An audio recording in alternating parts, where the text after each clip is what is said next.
Graças a Deus. Saúdo a todos com a graça e a paz de nosso Senhor e Salvador Jesus Cristo.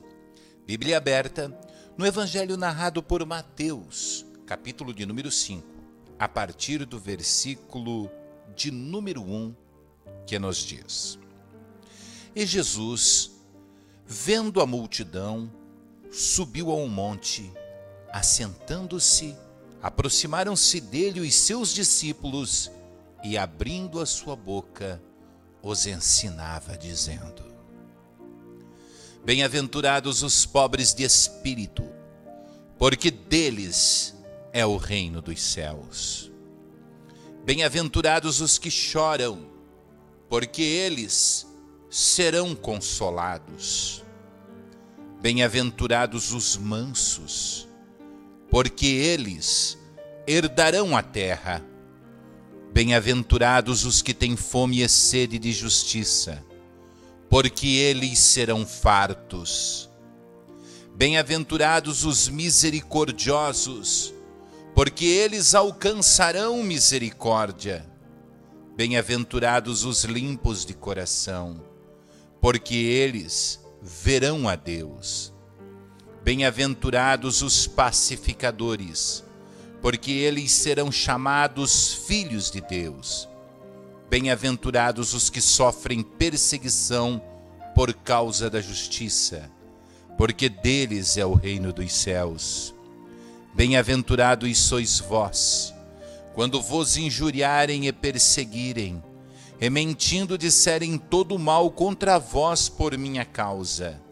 Exultai e alegrai, porque grande é o vosso galardão nos céus, pois assim perseguiram os profetas que foram antes de vós. Oremos. Pai celestial, em tua presença me coloco nesta hora, juntamente com todos estes que me ouvem. Senhor, eu me coloco diante de ti para te adorar, para te servir, para te glorificar, para te exaltar, para enaltecer o teu santo nome. Paizinho querido, todas as coisas são possíveis àquele que crê. E eu acredito de todo o meu coração, meu Senhor, que quando estou anunciando o Evangelho, que quando estou pregando a palavra, eu acredito, Senhor, que não sou eu a falar. Porque, meu Deus, eu não tenho nada de mim mesmo para dar a estas vidas que me ouvem, senão as palavras que o Senhor coloca na minha boca.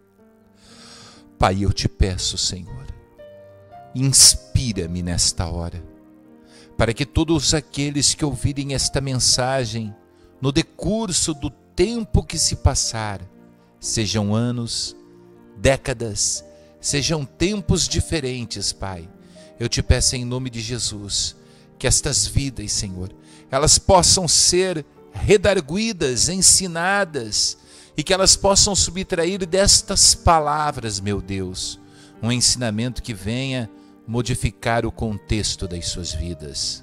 Senhor, em nome de Jesus, eu coloco tudo em tuas mãos. Fala conosco, Senhor. Em nome de Jesus. Amém. E graças a Deus. Que bênção, estou sentindo muito a presença de Deus, estou sentindo muito forte a presença de Deus nesta hora. O Espírito Santo me envolveu de forma extraordinária nesse momento, e eu sei que as palavras que serão proferidas neste momento aos ouvidos de todos vocês que me ouvem, serão palavras extraordinárias da parte de Deus, como profecias profundas que adentrarão nos vossos corações e modificarão o contexto de suas vidas. Olha, meus amados, o texto que eu acabei de ler nada mais é que uma das mais lindas mensagens já pregadas por toda a história do homem por sobre a face da terra. Eu fico imaginando e eu tento compreender que situação, que momento e que pregador extraordinário estava proferindo estas palavras. Ele havia passado a tentação no deserto, ele havia sido batizado no Jordão, ele havia se preparado, já havia chamado os primeiros discípulos e agora ele estava com alguns discípulos e uma grande multidão o seguia por causa dos milagres e das curas que ele operava. Então ele subiu em um monte, ele começou a ensinar aquelas pessoas como elas deveriam agir. Ele passou a dizer àquelas pessoas como elas deveriam, como elas seriam felizes, de que forma elas seriam abençoadas, de que forma elas triunfariam, o que ele queria daquelas pessoas, o que ele precisava que aquelas pessoas fizessem. Ele começou a tecer uma forma de caráter, ele começou a moldar uma pessoa conforme as características de Deus. Sim, nós fomos criados à imagem e semelhança de Deus. Muitos dizem que Deus é semelhante a um homem, e fisicamente, o aspecto de um homem, ele tem braços, mãos, pernas, pés.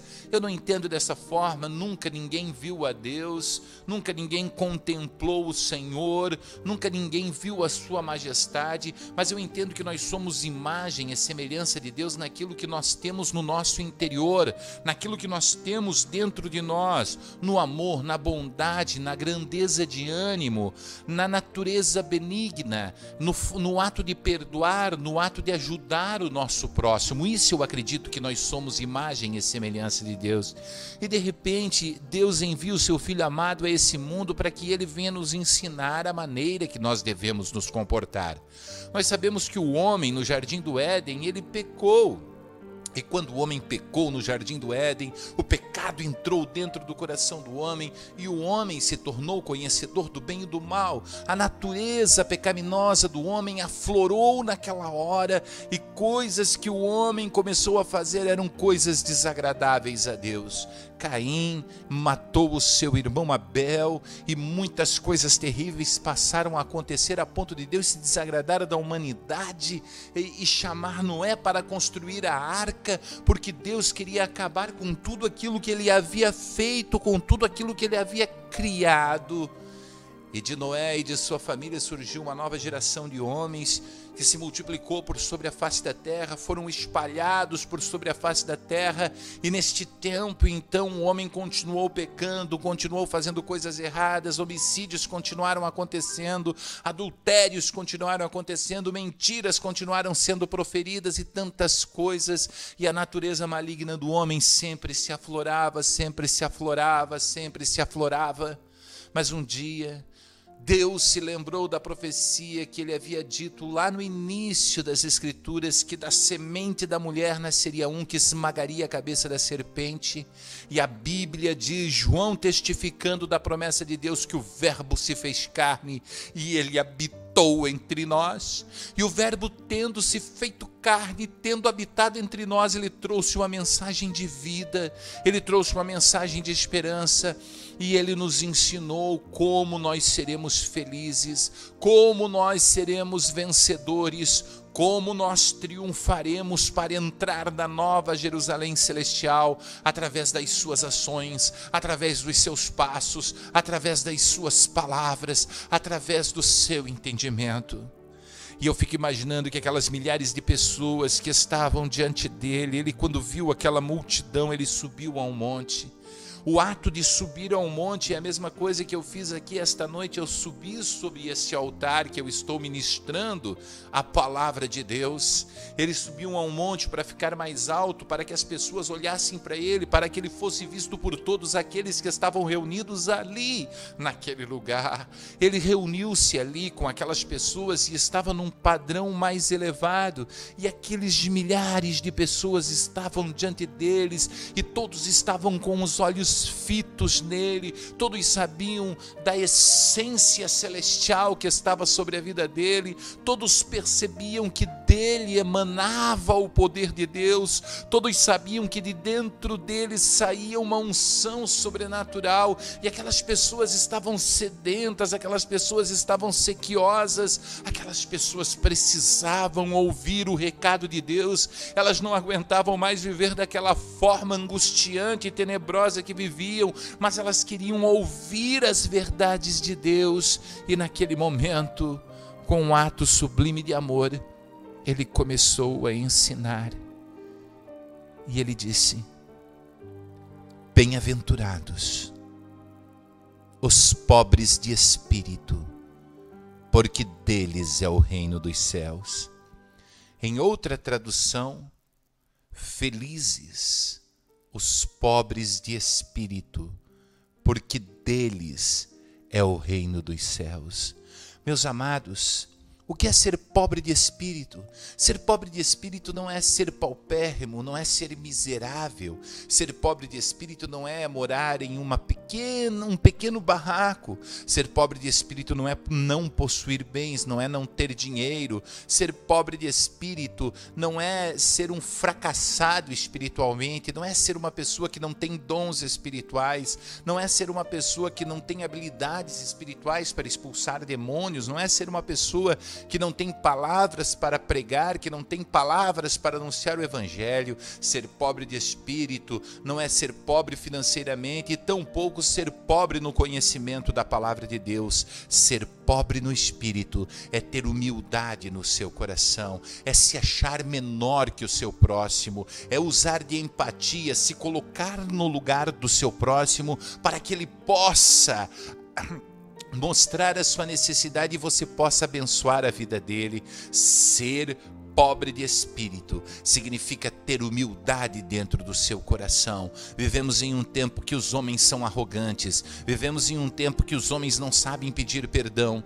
vivemos em um tempo que os homens não olham com compaixão, vivemos num tempo em que os homens não sentem a dor do seu próximo e tampouco preocupam-se em repartir o pão. Vivemos em um tempo em que as coisas não fluem da maneira que devem fluir. Vivemos num tempo em que as pessoas são violentas, arrogantes, pensam em si mesmas. Enquanto eu não conseguir, enquanto eu não possuir, enquanto eu não tiver, eu não paro de me preocupar comigo. Mas a humildade nos leva a ver a necessidade do irmão, a humildade nos leva a ver as pessoas que estão perto de nós, a humildade nos conduz a ter um conhecimento específico, um conhecimento exacerbado, um conhecimento soberano da bênção de Deus sobre a nossa vida e sobre a vida do nosso irmão. E quando nós temos humildade, quando nós somos menores diante dos nossos olhos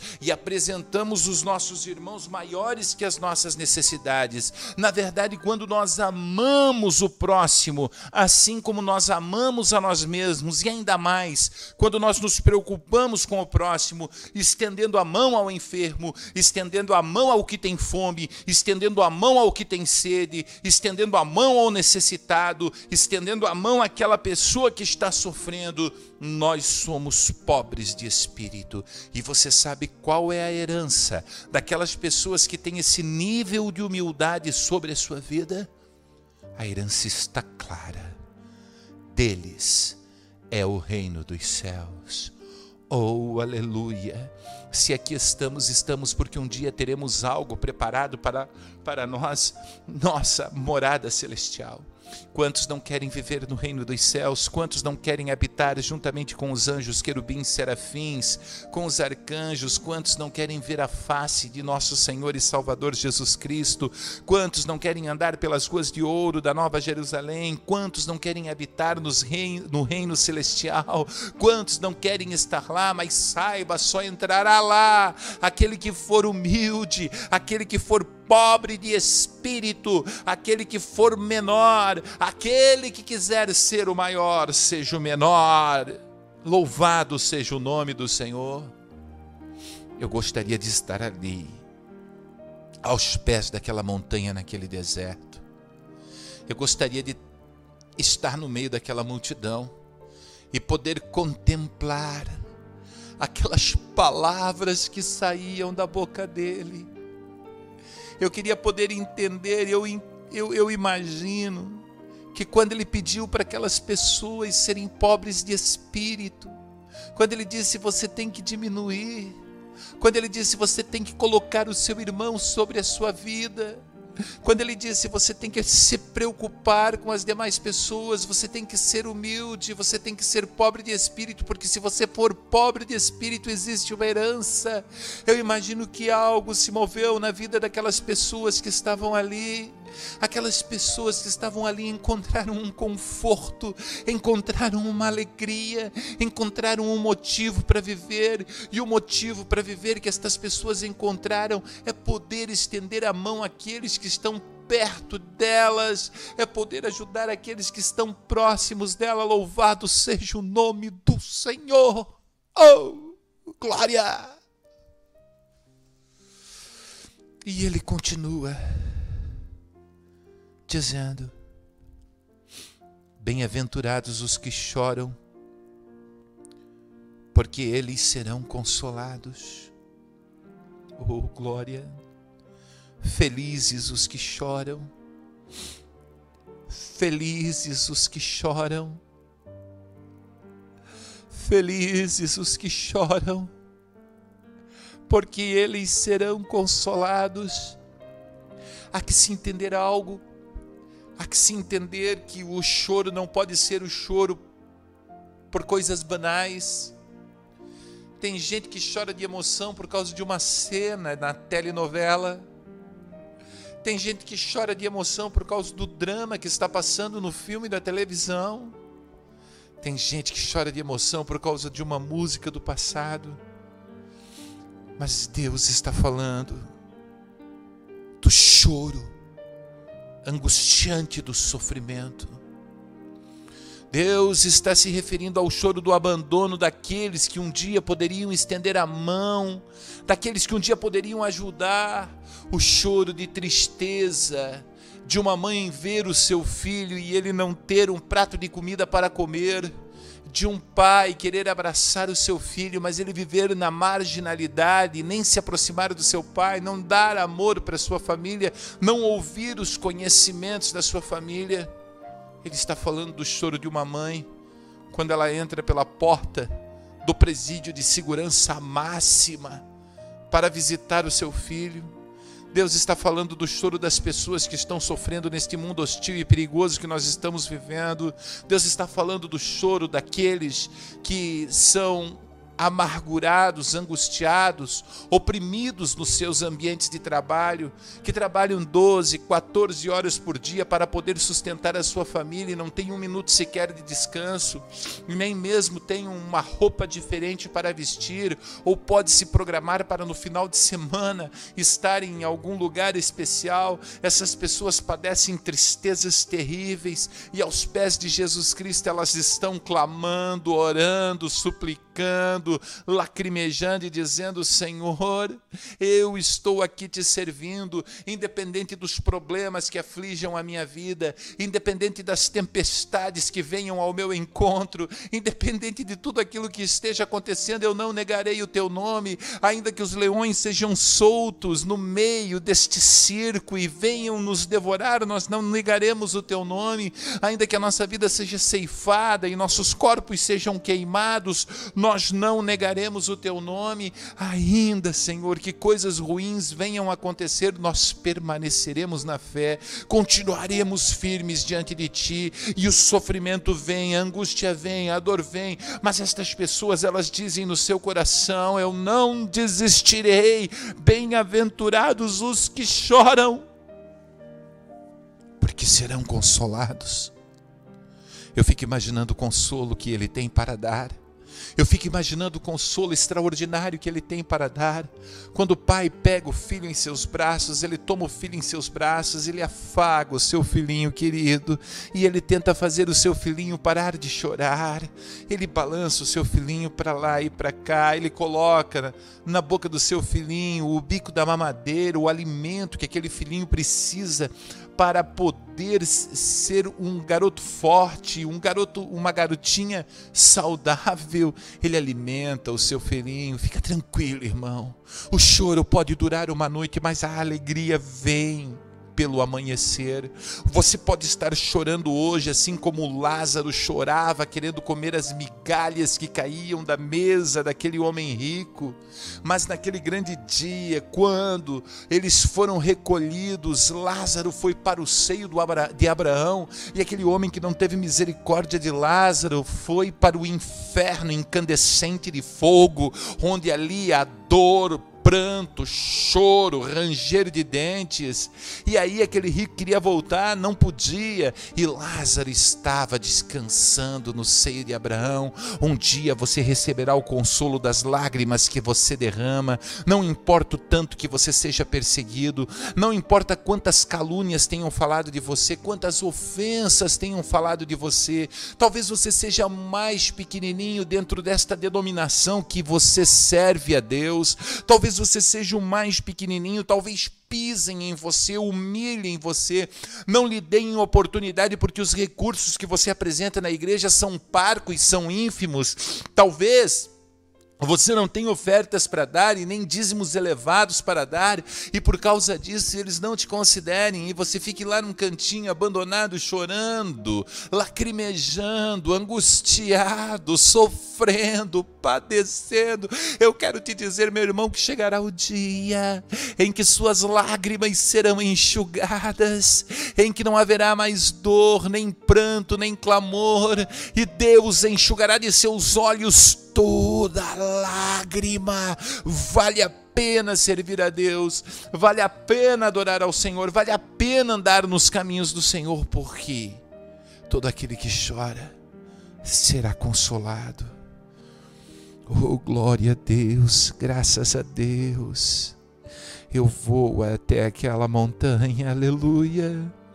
E eu olho para o alto daquela montanha, e no alto daquela montanha eu vejo um homem sem microfone, um homem sem voz imponente, um homem sem um fundo musical persuasivo, um homem sem um fundo musical impactante que venha mexer com as pessoas, um homem que não tinha nas suas mãos um microfone, uma caixa de som, um homem cujo nome ele perpetua por toda a face da terra, porque ele tinha algo extraordinário que os demais homens não tinham. Ele tinha um poder sobrenatural e a unção de Deus, e lá ele estava discursando. Eu fico imaginando que bela pregação, talvez de todas as pregações que já aconteceram no mundo, com os maiores pregadores que eu já tenho ouvido falar, com pessoas maravilhosas que têm uma oratória extraordinária. Nenhuma dessas pregações teve o tamanho da unção que esta pregação que eu lhes reproduzo nesta noite, ela teve naquele dia. Ele pegou estas palavras e anunciou àquelas pessoas: vocês precisam ser assim,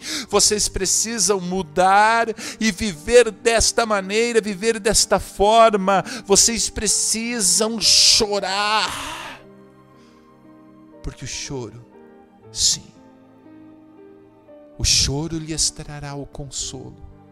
Louvado seja o nome do Senhor. E ele continua: um silêncio, nem as aves nos céus ousam cantar, nem o vento ousa soprar por meio às cavernas das montanhas. Um silêncio perpetua por sobre a face da terra, e como um estrondo, a sua voz ecoa dizendo: bem-aventurados os que têm fome e sede de justiça, porque eles serão fartos. Oh, glórias! Bem-aventurados os que têm sede e fome de justiça.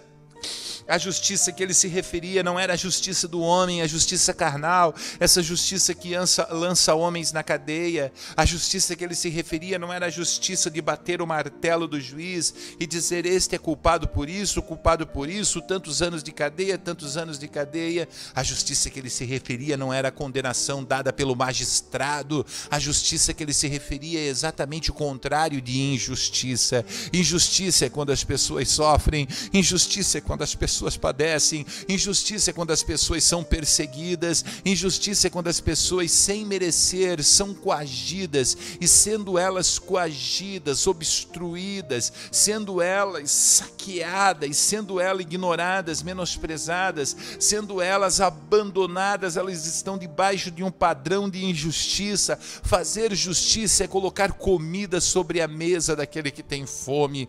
Fazer justiça é estender a mão àquele que está caído. Fazer justiça é socorrer em seus braços aquele que está desamparado. Fazer justiça é colocar a mão no seu bolso e buscar dos seus recursos o seu melhor para matar a fome do seu irmão que está padecendo. Fazer justiça é amar incondicionalmente.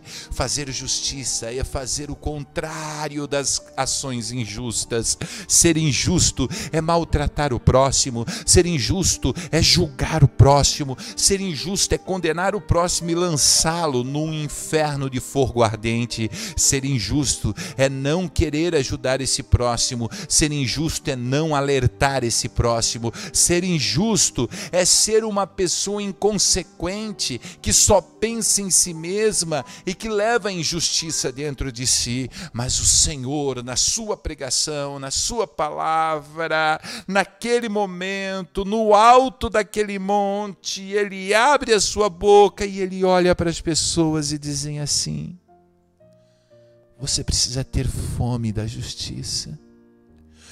Quando o seu corpo sente fome, ou quando o seu corpo sente fome, você precisa se alimentar. Você tem necessidade de comer.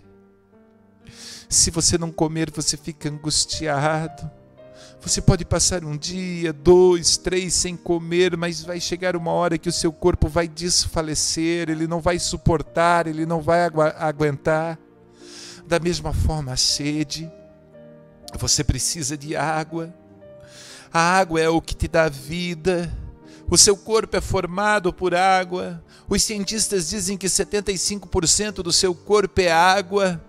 Que se você fosse amassado completamente, sobraria apenas uma pequena bolinha de massa, porque o restante se transformaria em líquido.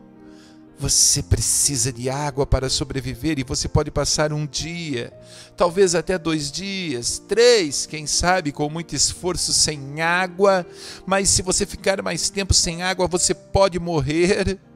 E assim como você deseja água para matar a sua sede, assim como você deseja o pão para matar a sua fome, assim como você precisa do alimento, assim como você precisa da água, assim você tem que ver a justiça diante dos seus olhos acontecer. Assim você tem que desejar a justiça diante da sua vida. Você não pode ver aqueles que estão abatidos, caídos na estrada, abandonados. Você não pode ver aqueles irmãos que são punidos na igreja, passar por eles e dizer: eu não tenho comunhão com esse pecador, com esse ímpio. Você precisa ter misericórdia dele, você precisa ter fome e justiça, você precisa estender a mão e compreender a situação dele. Entenda, irmão, que evangelho é transformação de vida. A arrogância não tem lugar para aqueles que são filhos de Deus. O arrogante não herdará as promessas de Deus. Você precisa diminuir, querido. Você precisa sair desse pedestal que você se encontra e deixar de pisar em todo mundo, deixar de envergonhar todo mundo, deixar de humilhar todo mundo, deixar de se achar o cara, o bambambam da parada, o super extraordinário, o hexa importante apóstolo, crente fenomenal, pregador do evangelho. Deixa de ser esse cara, meu. Venha ser simples, venha ser uma pessoa que ama a justiça. Louvado seja Deus. E quando você amar a justiça, então existe uma promessa extraordinária sobre a sua vida, porque você ficará farto, você se fartará. Oh, glória a Deus! Quando você tiver fome e sede de justiça, você verá diante de seus olhos a justiça de Deus se manifestar. E a justiça de Deus não será somente sobre as outras pessoas. A justiça de Deus será sobre a sua vida também. A justiça de Deus será sobre você também. A justiça de Deus, ela mexerá com você também. Louvado seja o nome do Senhor. E nós voltamos no alto daquele monte. Nós voltamos no alto daquele monte, nós olhamos e nós vemos aquelas tribos inteiras sentadas sobre aquelas pedras. Havia mulheres, havia crianças, havia homens. O sol, ele resplandecia no céu. E aquelas pessoas estavam ali paradas, sedentas, olhando para os seus lábios, esperando que os seus lábios se movessem a pronunciar mais algumas palavras.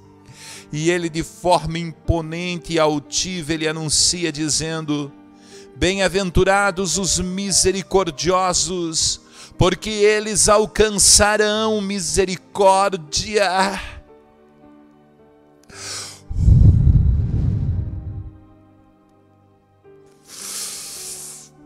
A misericórdia, irmãos. Quantas vezes estamos doentes? E esta é a melhor forma de você entender o que é misericórdia. Que você está ali naquela cama doente. A febre, aquela sensação extremamente ruim, a falta de ar. Eu estou me referindo a uma gripe forte. E você está angustiado. E você diz assim: tem misericórdia, Senhor. Misericórdia. Quantas crianças espancadas, machucadas, feridas, humilhadas, pisadas, abusadas. E aquelas criancinhas tremendo de medo, elas levantam a mão e dizem: tenha misericórdia, não faça isso.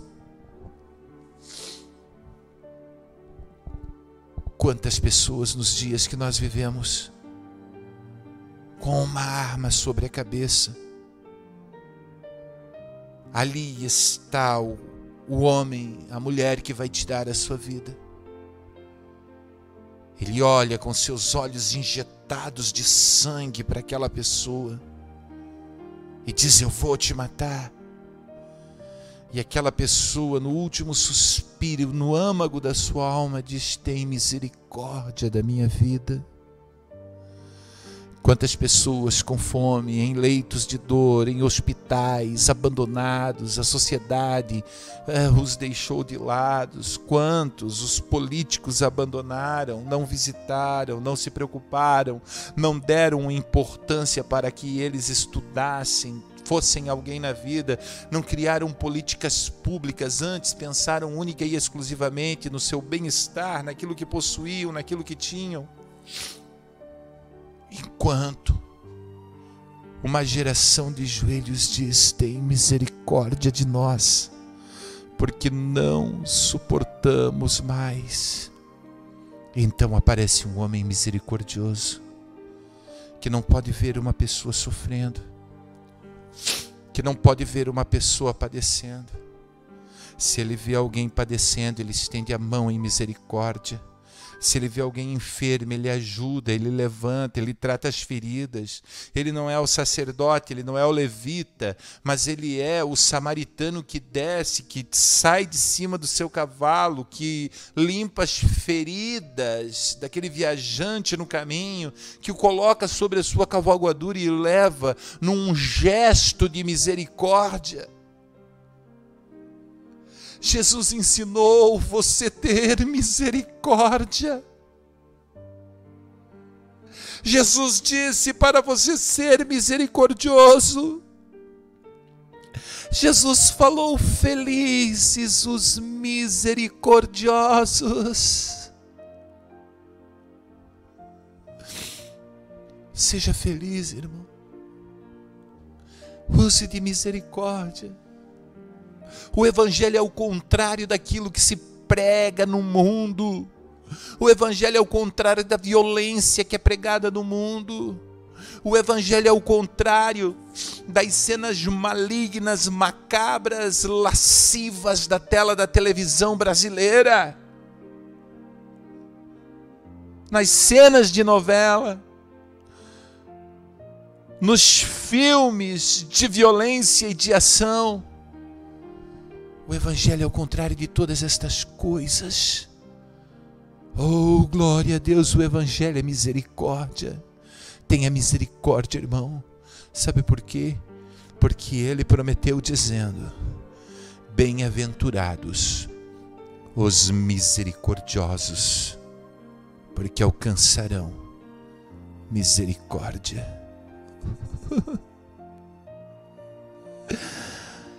Ah, se o mundo entendesse essa palavra. A misericórdia é uma semente lançada para que você consiga ter a misericórdia sobre a sua vida.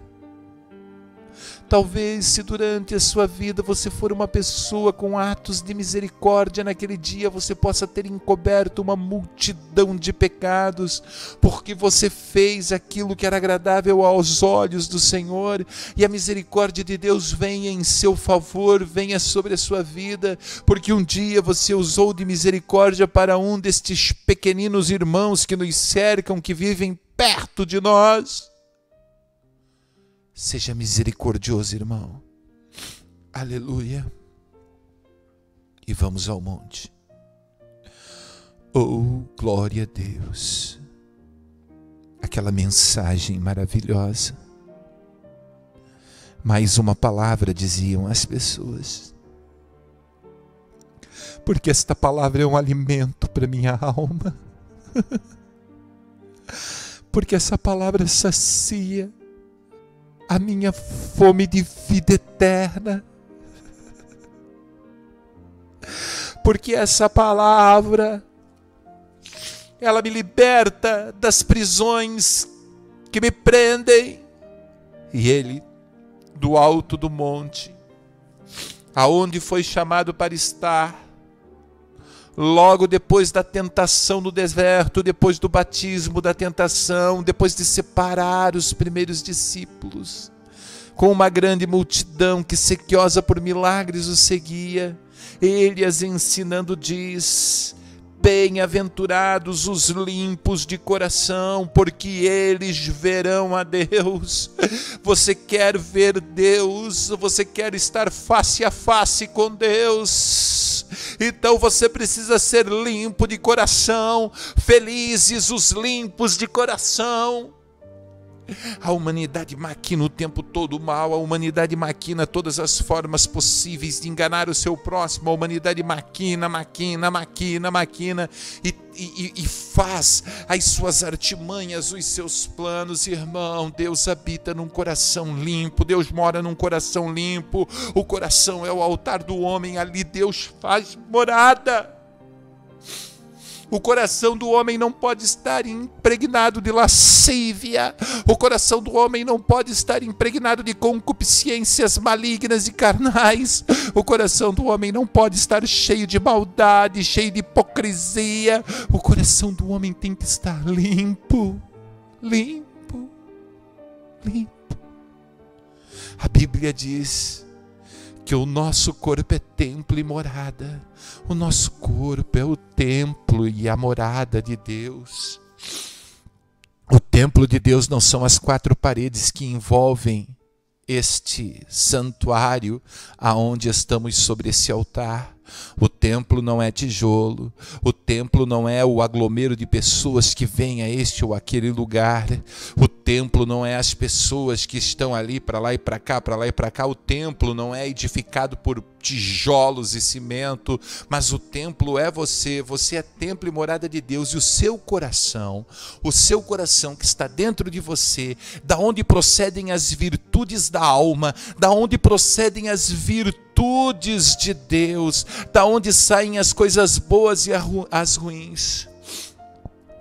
Oh, glória!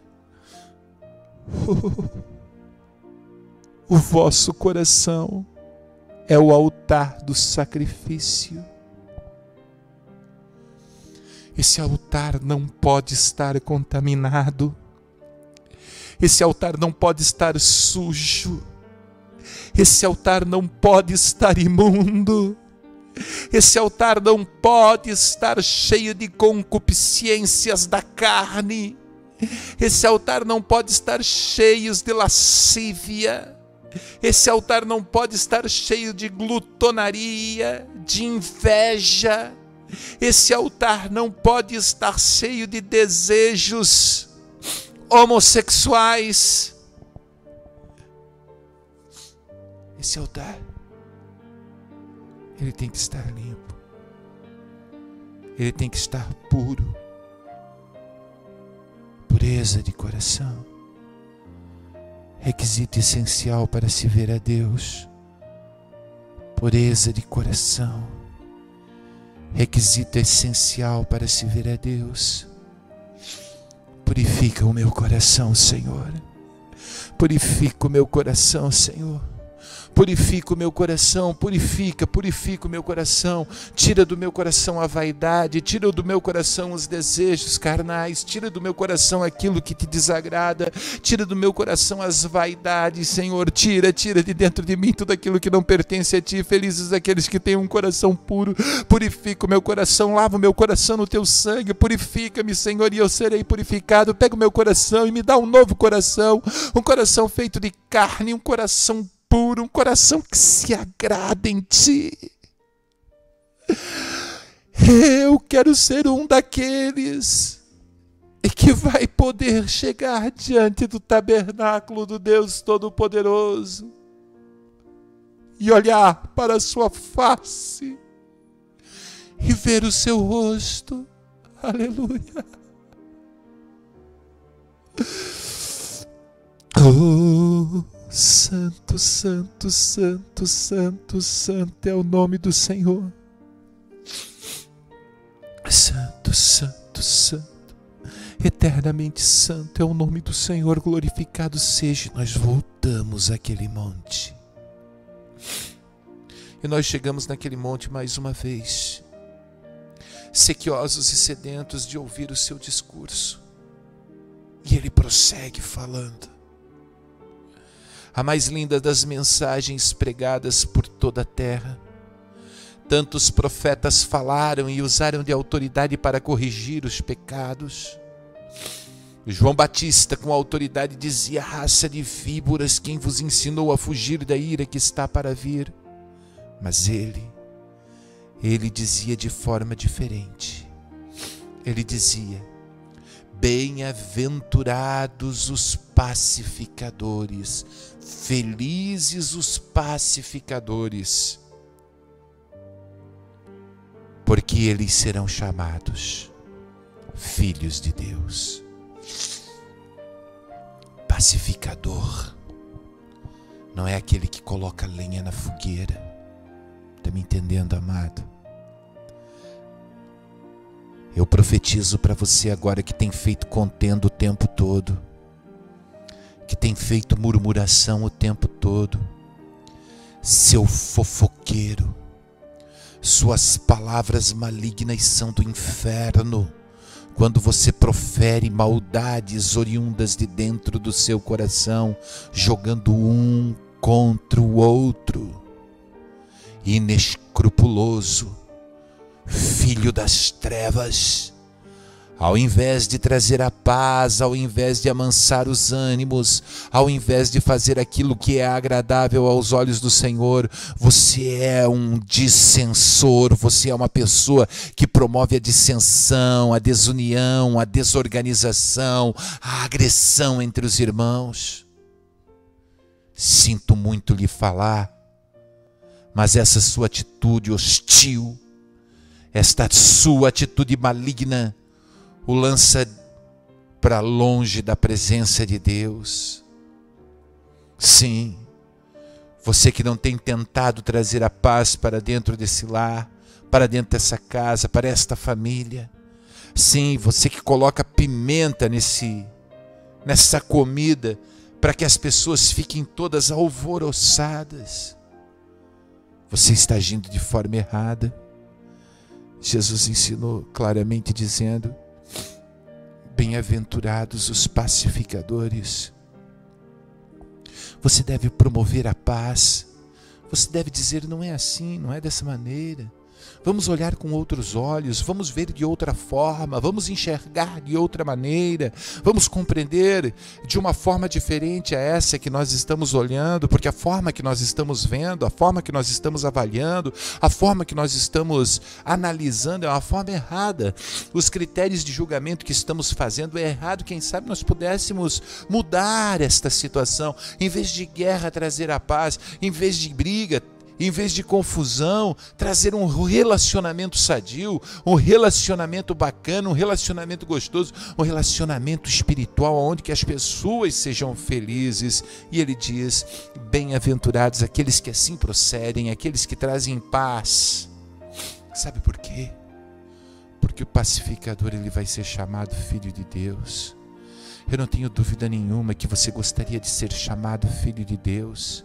Mas se você não é pacificador, você é filho das trevas, porque você é um promovedor de contenda, promovedor de briga, causador de dissensão. Dobra os teus joelhos, amado, vai orar, vai buscar a face do Senhor, pede para Deus mudar esta condição que você vive, que é uma condição tão horrível, uma condição tão difícil, uma condição tão tenebrosa. Bem-aventurados são aqueles que promovem a paz. Louvado seja o nome do Senhor.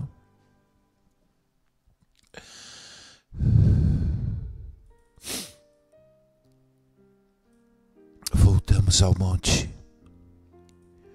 E imponente no monte, com sua voz mansa e suave, ele continua a anunciar o caráter que é aquela pessoa que quer morar nos tabernáculos preparados por Deus para os homens, tem que ter. E ele diz assim: bem-aventurados os que sofrem perseguição por causa da justiça, porque deles será o reino dos céus. A justiça que ele está falando aqui não é aquela justiça que você é perseguido porque você cometeu um crime. Não. Você cometeu o crime, você tem que pagar o crime que você cometeu. Você matou, tem que cumprir pena. Você roubou, tem que cumprir pena. Você é traficante de drogas, tem que cumprir pena, a sociedade te cobra isso.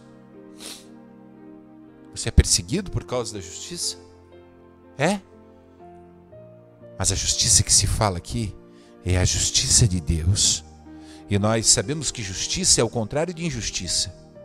Injustiça é quando uma pessoa não faz nada pelo seu próximo. É quando uma pessoa não ajuda o seu próximo. Justiça é o contrário. Justiça é quando você ajuda todo mundo. Você ajuda todo mundo, você dá a mão para todo mundo, você tenta ser amigo de todo mundo, você facilita o caminho para todo mundo, você abre portas para todo mundo. Você resolve problemas para todo mundo, você leva comida para as pessoas que têm fome, você ajuda com medicamentos as pessoas que estão enfermas. Você é uma pessoa diferenciada. Você não dá valor para o seu dinheiro, porque o dinheiro que você tem, você sabe muito bem que foi colocado nas suas mãos para que você pudesse abençoar vidas. E você ama a justiça. Você ama a justiça. Mas porque você ama a justiça, pessoas tentam destruir o teu chamado. Pessoas tentam acabar com o teu chamado. Pessoas tentam fazer você sofrer por causa disso. Ah, não, ele não vai continuar sendo bonzinho, não. Ele não vai continuar ajudando os outros, não. Nós vamos impedi-lo, nós vamos acabar com isso. E você é perseguido porque você ama fazer coisas boas. Irmão, fique feliz por causa disso. Se você é perseguido porque você faz o bem, se você é perseguido porque você ajuda o próximo, se você é perseguido porque você ama a justiça, olha a promessa de Deus sobre a sua vida. O reino dos céus, porque deles é o reino dos céus, porque deles é o reino dos céus. Eu já estou caminhando para o final. Versículo 11 e 12. Bem-aventurados sois vós, quando vos injuriarem e perseguirem, e mentindo, disserem todo mal contra vós por minha causa. Oh, parece que escuto Jesus falar isso agora. Ele está falando com você que faz a obra de Deus direitinho. Ele está falando com você que faz a obra de Deus conforme o Evangelho determina, com amor no coração, amando as almas perdidas lá fora. Bem-aventurados sois vós, quando vos injuriarem. Ah, quantas pessoas têm falado mal de você. Quantas pessoas têm lançado pedras sobre você. Você é temente a Jesus Cristo? Você anda nos caminhos do Senhor.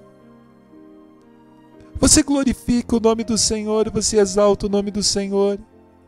E porque você é crente, você é injuriado. As pessoas zombam de você e você não pode reagir porque você é um cristão. Você ouviu as palavras do mestre dizendo que se te baterem na face direita, oferece também a esquerda. Então você não reage. Você ora pela pessoa. E você não ora somente pelos seus, mas você é cristão, então você ora por aqueles que te perseguem. E eles, sabendo disso, eles te injuriam. Te chamam de bobo, de quadrado, de otário, de babaca, de careta. E te ofendem. Bem-aventurados sois vós quando vos injuriarem e perseguirem e mentindo disserem todo mal contra vós por minha causa.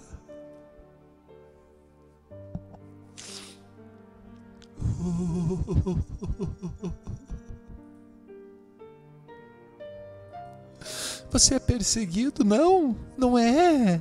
Ai, que legal, então tem alguma coisa errada. Se você não é perseguido, tem algo errado, não tem? Se você não é perseguido, está alguma coisa completamente errada com seu ministério.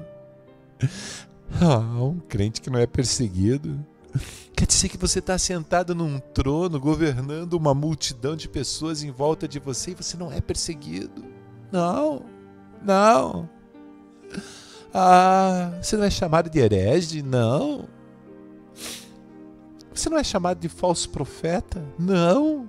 De besta do apocalipse de anticristo? Não. Então tem alguma coisa errada com seu ministério. Você é idolatrado pelas pessoas, amado pelas pessoas. Todo mundo te quer, todo mundo te paparica, todo mundo te adula. Ficar 1 minuto ao seu lado já é um tempo legal. Então, se você puder dar um sorriso pelaquela pessoa, passar a mão no cabelo dela, aquela pessoa vai sair de lá regozijando, feliz da vida. Amado, tem alguma coisa errada. Para você ser um filho de Deus, um servo de Deus, uma pessoa abençoada, você tem que ser perseguido. A igreja cristã, ela traz o sangue dos cristãos espargido por sobre a face da terra no decurso de toda a sua história. A igreja cristã, ela tem marcas de sangue espalhadas por todos os lugares. É o sangue dos fiéis, o sangue daqueles que não negaram a Cristo. Nós não estamos mais no tempo de fazer negócio com Deus, esse tempo já passou.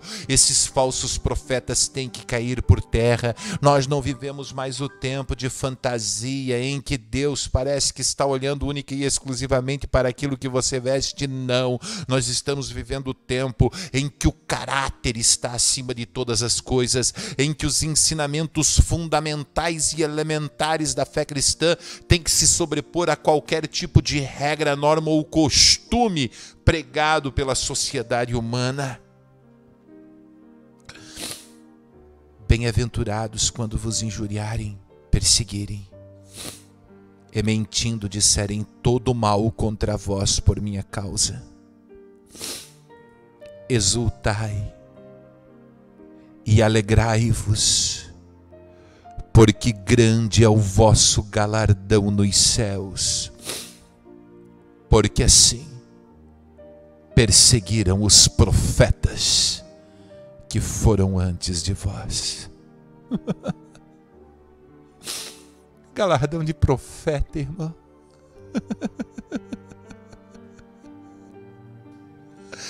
Galardão de profeta, é isso. Galardão de profeta. Deixe que joguem as pedras. Parece que vejo Estevão sendo apedrejado e Saulo de Tarso em pé, olhando aquelas pedras. E ele dizendo: eis que vejo o céu aberto e o Filho do Deus Todo-Poderoso assentado à destra do Pai. Parece que vejo Jesus pendurado naquela cruz e dizendo: Senhor, perdoa, eles não sabem o que fazem. Parece que vejo João Batista dentro daquela prisão. Então os guardas vêm, o pegam, o colocam com a cabeça sobre algum lugar e o decepam a cabeça. O mesmo acontece com Paulo. Pedro crucificado de cabeça para baixo. Mas não importa, não me interessa. O que interessa está escrito aqui, que o galardão nos céus será semelhante a estes. Deixa que te persigam, deixa que falem mal de você, deixa que joguem pedras, deixa que te humilhem, deixa que te pisem, deixa que te deixem apagado no cantinho da igreja.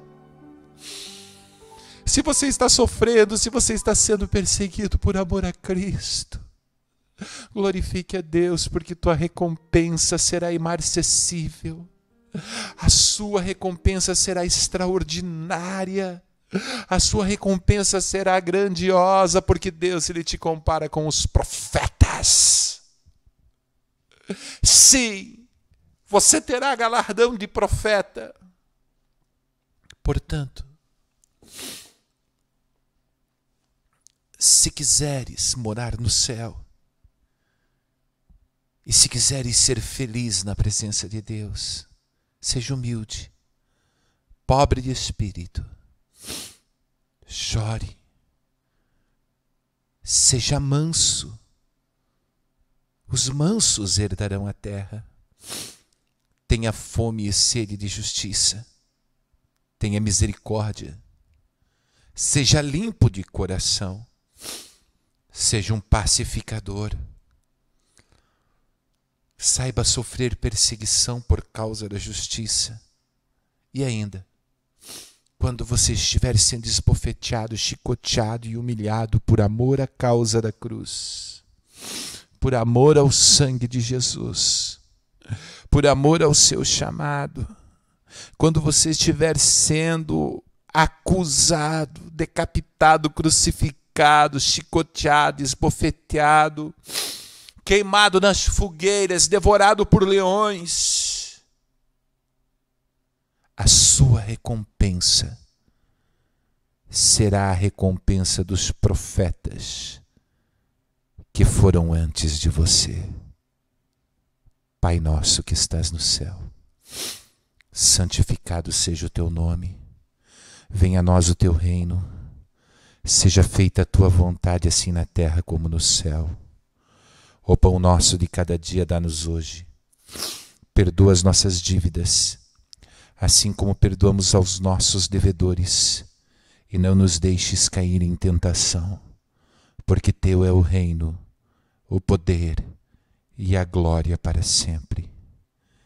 Senhor Jesus, ainda que eu não tenha estado naquele monte para ouvir as tuas palavras, nesta hora o Senhor me dá o privilégio de poder ler as palavras no livro sagrado e poder, lendo estas palavras, anunciar a todos aqueles que me ouvem e repeti-las neste tempo e dizer que vale a pena. Vale a pena seguir os teus mandamentos. Vale a pena seguir os mandamentos da graça. Vale a pena seguir estas ordenanças, porque estas ordenanças mostrarão que nós somos luz que ilumina as trevas e que muda o caminho do pecador. Pai, que as pessoas possam encontrar na minha vida todos esses atributos. Eu sei, Senhor, que eu preciso de Ti para ter esses atributos. E é por isso que nesta hora eu me posiciono diante de Ti e te peço, Senhor, continue a nos abençoar, a todos os que me ouvem e a mim também, em nome de Jesus Cristo, em nome de Jesus. Amém. E graças a Deus. Que o Espírito Santo continue a falar ao coração de todos vocês aquilo que me foi impossível falar nessa hora. Que Deus abençoe a todos. Preste atenção neste recado. Se você ouviu esta mensagem inteira, é porque você tem fome e sede da palavra de Deus. Então, por favor, nos ajude a manter este trabalho. Deposite qualquer valor em uma lotérica ou na Caixa Econômica Federal, agência 1879, conta corrente 6570 dígito 7, operação 001, em nome de Evandro Névio Argenton, e nos ajude a prosseguir na caminhada.